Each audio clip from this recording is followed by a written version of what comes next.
Chrumky, chrum, krochy, kroch, už som veľké ako hroch. Na raňajky lízatko, dalo si dnes prasiatko.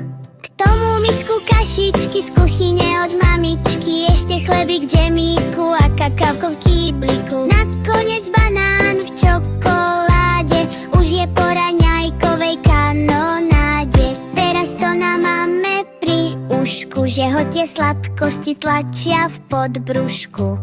Už ho aj začal bolieť zub, sladkosti a cukor mu poškodili chrup. A čo teda jesť, ako žiť, keď prasiatko chce zdravé byť?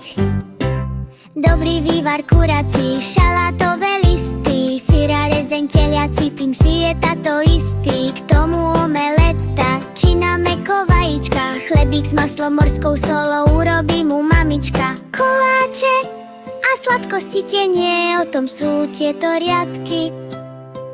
Na tie postačia nám narodeniny, vianočné a veľkonočné sviatky.